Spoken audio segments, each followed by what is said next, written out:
I never thought I'd be the guy adopting a senior dog. When I pictured getting a dog, I imagined a goofy puppy, all clumsy paws and endless energy. But that was years ago, before life got messy, before the divorce, before the job that kept me late in an empty office, before the house started to feel more like a box than a home. It was a Saturday in late January when I drove to the local shelter. My plan wasn't even to adopt. I told myself I was just looking, the same way people say they're just browsing at a car dealership. Maybe I'd volunteer, maybe I'd donate. The shelter smelled faintly of disinfectant and wet fur. Volunteers in blue t-shirts moved between kennels, refilling water bowls and tossing toys to the younger dogs. Puppies yipped and tumbled over each other, all eager eyes and wagging tails. And then I saw him. In the farthest kennel, lying on a blanket that had seen better days, was a large mixed-breed dog with a graying muzzle and calm, deep eyes. He didn't bark. He didn't even stand when I approached, just lifted his head and watched me. The tag on his kennel said, "Charlie, 10 years old, owner surrender." A volunteer named Dana noticed me lingering. "He's a good boy," she said, kneeling beside the kennel. "Had the same owner his whole life until last month. Owner went into assisted living, no pets allowed. It's been hard on him." Charlie's eyes met mine again, and I swear there was something in them, not desperation, not exactly sadness, but a quiet resignation. I asked if I could meet him in the visiting room. When they brought him in, he moved slowly, like every step was measured.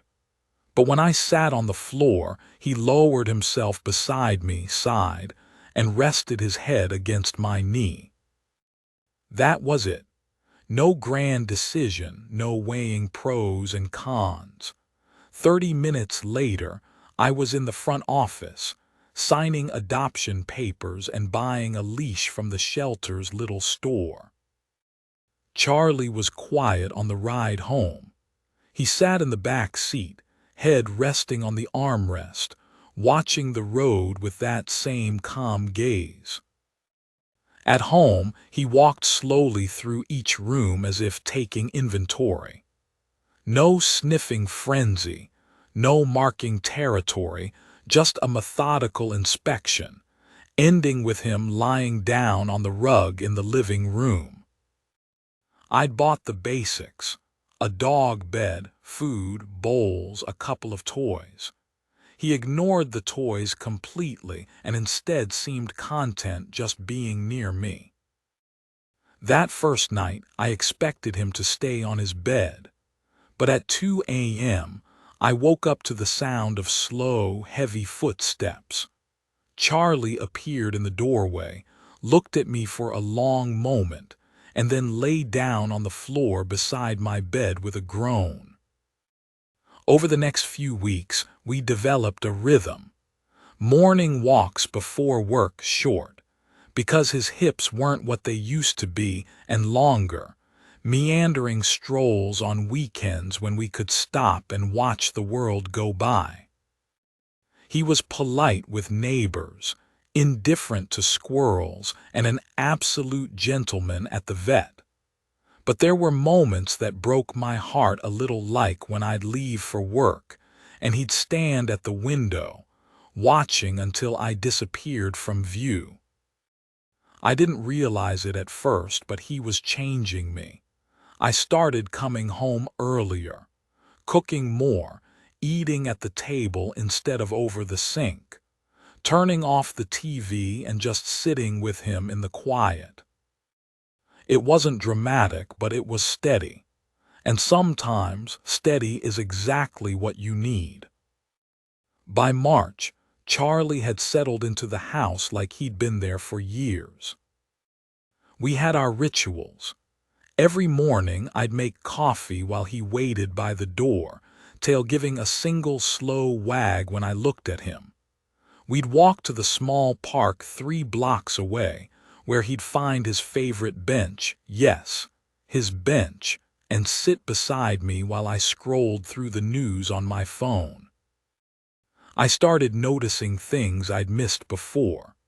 How his eyes softened when I rubbed the spot behind his ears. How he'd give a small, satisfied huff before lying down near me. How he would always position himself so that he was between me and the door, like some old soldier still standing guard. One Sunday afternoon, my ex-wife stopped by to drop off some old boxes of mine she'd been storing. I wasn't expecting her, and I could feel that old tension creeping in before she even rang the bell. Charlie was at the window when she walked up. He didn't bark, didn't growl, just stood beside me as I opened the door. She smiled at him before looking at me. "You got a dog," she said. "Yeah," I replied. "His name's Charlie." She looked between us for a moment. "He seems like he's yours, like you've had him forever." After she left, I realized she was right. In just 2 months, Charlie had become not just a part of the house, but a part of me. In April, I had a rough week. A big project at work had gone sideways. I was getting calls from my dad's assisted living facility about some health issues, and for 3 nights in a row, I couldn't sleep more than a couple of hours. One night around 1 a.m., I was sitting on the couch in the dark, staring at nothing, feeling that old weight pressing down on me, the same one I felt after the divorce. Charlie got up from his bed without a sound and came over. He didn't nudge me or bark. He just sat down in front of me and waited until I met his gaze. Then he rested his head on my lap. It broke something in me. I sat there with my hands on his back, feeling the slow, steady rise and fall of his breathing, and for the first time all week I felt grounded. The next morning I was still tired but lighter, and I knew, really knew, that bringing him home had been the best decision I'd made in years. It happened in early May.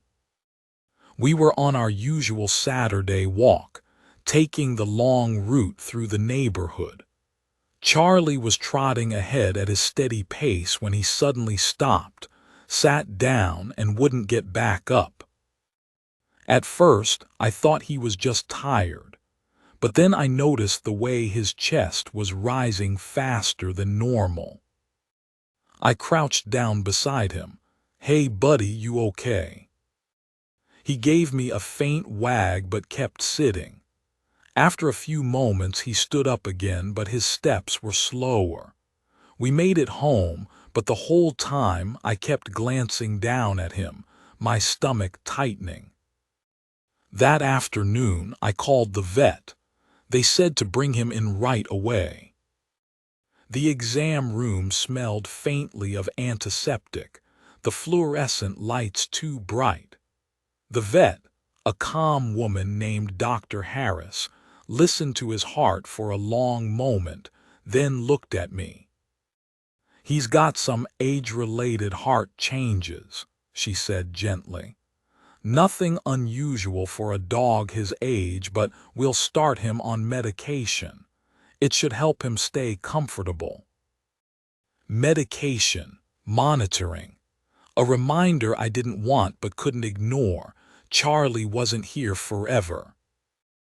On the drive home, he rested his head on the center console, looking up at me with those steady brown eyes. I reached over and scratched behind his ear, swallowing hard. That night, I sat on the floor beside Charlie's bed. He was curled up, already breathing evenly after his first dose of medicine. "I don't know how much time we've got," I said quietly, "but I promise you every single day you're going to know you're loved." It felt strange, talking to him like that, but it also felt right. In a way, it was a promise to myself too, to show up, to be present, to not waste the moments we had left. From then on, I made small changes. We took slower walks, but more of them.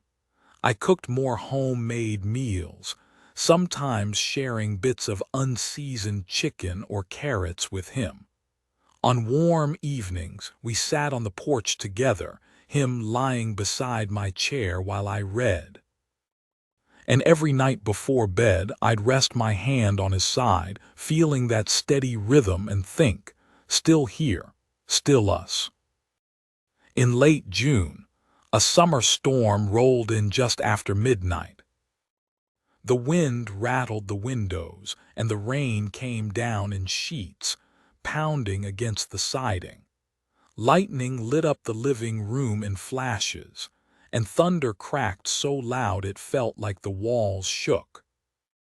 I'd been sleeping lightly, but the thunder pulled me fully awake. I got up to check the windows, making sure nothing was leaking. That's when the lights went out. I don't like to admit it, but I've always had a bit of anxiety about power outages. The sudden silence, the dark pressing in. It pulls me back to a night years ago when my dad collapsed at home, and I'd had to wait in the dark for the ambulance to arrive. This time, though, I wasn't alone. Charlie padded into the hallway, tail low, ears flicking at the thunder. He came straight to me and pressed his side against my leg. No whining, no pacing, just that solid, steady presence. We sat on the couch together in the dark, my hand resting on his back, until the storm passed and the hum of the fridge returned. The anxiety faded faster than it ever had before. A few weeks later, I realized I'd missed my own birthday the week before. Not because I forgot the date, but because I hadn't cared enough to notice. That hit me harder than I expected. So I decided to throw a birthday for Charlie. I went to the pet store and bought one of those dog-safe cakes, a new bed, and a couple of soft toys he might actually try. I even invited a few neighbors who'd gotten to know him on our walks. We lit a candle, which, obviously, I blew out for him. Everyone sang, and Charlie, well, he mostly looked confused but happy. He sat there, tail swishing slowly as people took turns petting him. After everyone left, he curled up beside me on the couch, head in my lap. And for the first time in a long time, I thought, yeah, I'm exactly where I'm supposed to be. It was late August when I woke up before sunrise, not because of an alarm, but because the house was too quiet. Charlie wasn't on his bed. For a split second, panic gripped me, until I found him lying in the hallway, head resting on his paws. He lifted his gaze to me, and I could see the stiffness in the way he moved when I called him. We went outside, the grass still wet with dew. He walked slowly, stopping often to sniff the air like he was taking it all in. The sun came up in streaks of gold and pink, and for a moment everything was still. I sat with him on the porch steps, my hand resting on his back. I realized I didn't know how many more mornings like this we had, but I also knew that worrying about the number wouldn't make them mean more. What mattered was this: he was here now. Charlie's on his bed as I write this, snoring softly, one paw twitching like he's chasing something in his dreams. Since the day I brought him home, I've been the one putting food in his bowl, taking him to the vet, keeping him safe. But the truth is, he's been rescuing me every single day since that first afternoon at the shelter. He's taught me that you don't have to start life together as a puppy and an eager new owner to be family. You just have to show up for each other in the quiet moments, the storms, the mornings when the world feels too heavy. I don't know how many more months or years we'll get, but I know one thing. When the time comes, I won't have to wonder if I made the right choice that January afternoon. I already know.